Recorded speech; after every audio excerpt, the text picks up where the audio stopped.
in order to overcome this moment, we need to return to our FDR roots as a party. Alexandria Ocasio-Cortez was on MSNBC's Meet the Press with Chuck Todd, where she gave a fantastic 20-minute interview. Now, in this video, I want to focus on her answers around 2020, Bernie Sanders, and Medicare-For-All. So first up, let's get to her thoughts on Medicare-For-All and how candidates should be discussing it in 2020. Are there specific red lines for you? Medicare-For-All, do you have to say you'll do it, or is aspiring to it in the future enough for you? So I think that we need commitments with teeth. So I don't want to be placated as a progressive. And I know that the progressive movement does not want to be placated in 2020. It's like, but I guess what's the definition of, so you have, for instance, Amy Klobuchar and Sherrod Brown, I think both are arguing that they'd love Medicare for all, but they're like, it's not realistic. Let's fix Obamacare, or let's do Medicare 50, Medicare 55. Would that be a non-starter for you? For me, I reject that outright. I reject the rationale. Okay. I reject the rationale of saying adopting the same insurance models or a similar insurance model to any other developed country in America is unrealistic. I reject that.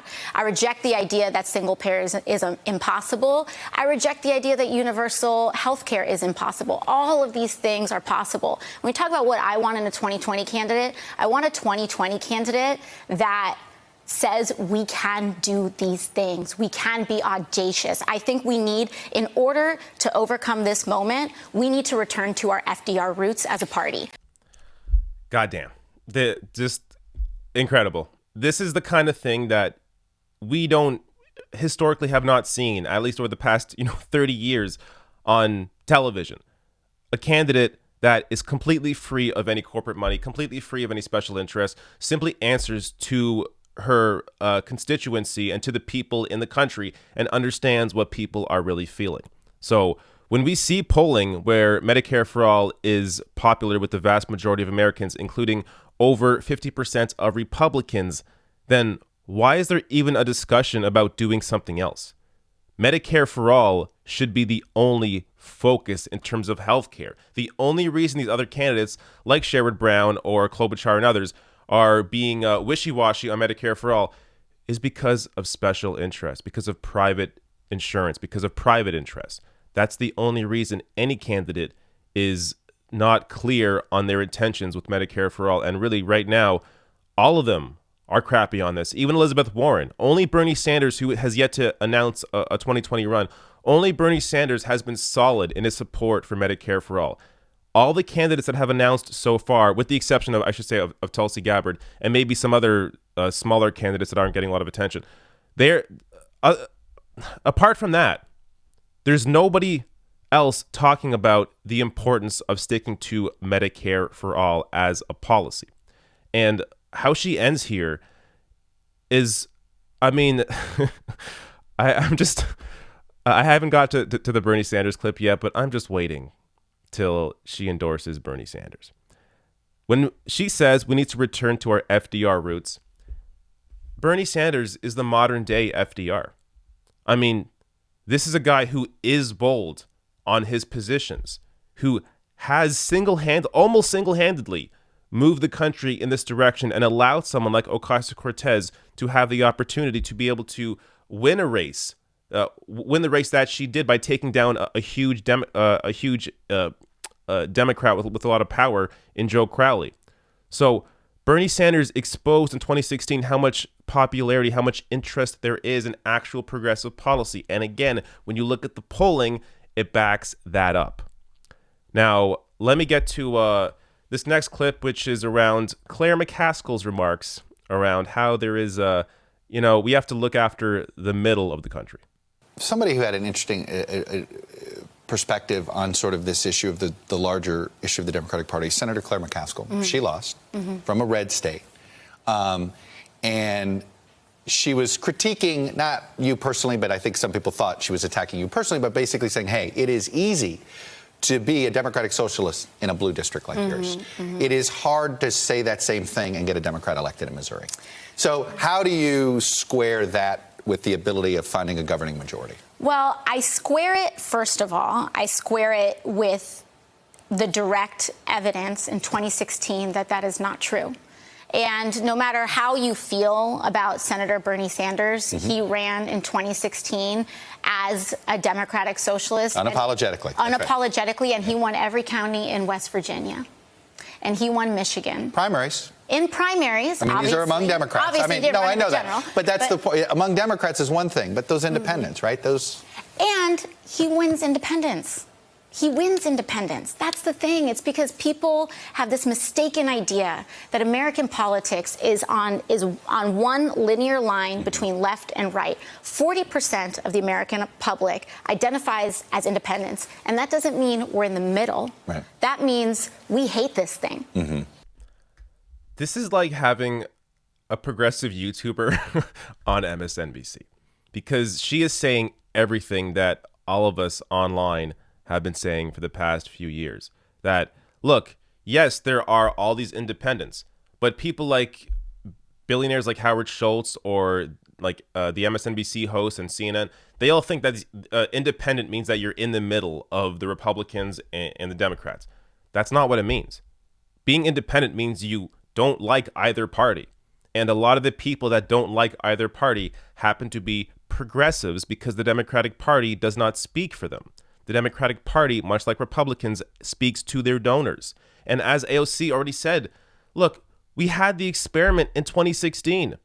Hillary Clinton was the centrist. She went after the conservative vote, and she lost against Donald Trump in the most winnable race imaginable. So clearly, chasing the center and chasing for conservative votes is not the answer. And again, the center does not mean the center in between two parties. The center really means going more conservative. I mean, that's what going for the center in the eyes of MSNBC means. Because if you look at the actual center of the country supports Medicare-For-All because the vast majority of Americans support Medicare-For-All. They support getting money out of politics because the vast majority of Americans support getting money out of politics. They support raising taxes on the wealthiest and large corporations because the vast majority of Americans support that. So that would be the actual center of the country. That would be actual moderate policy. But that's not how Washington and the media operates.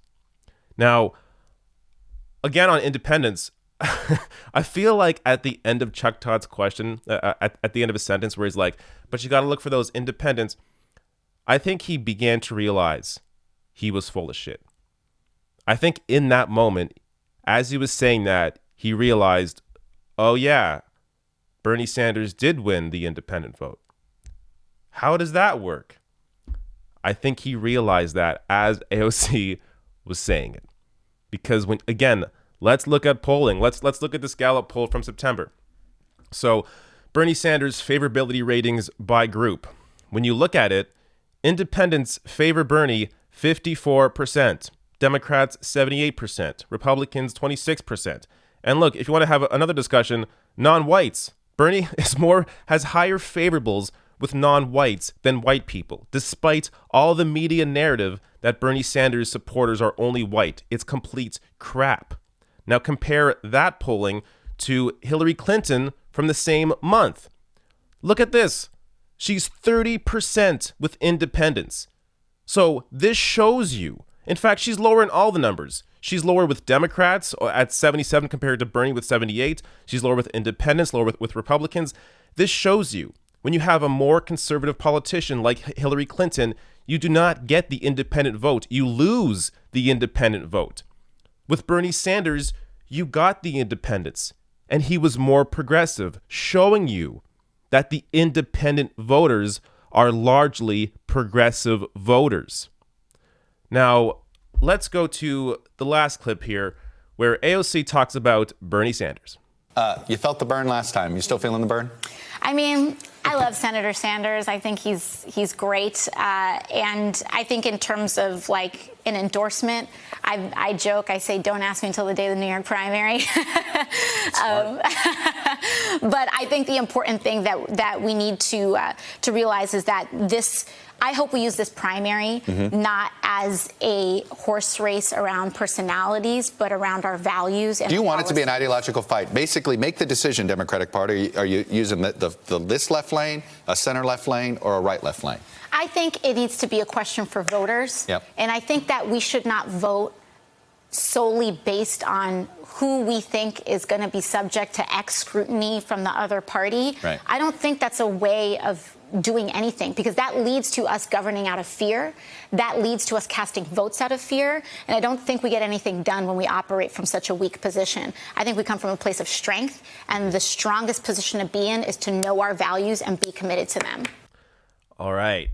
Now, this first raises the question, when is the best time for AOC to endorse Bernie Sanders? And actually, I want you to get in on this conversation. So if you have an opinion on this, comment below, because I'm mixed on it.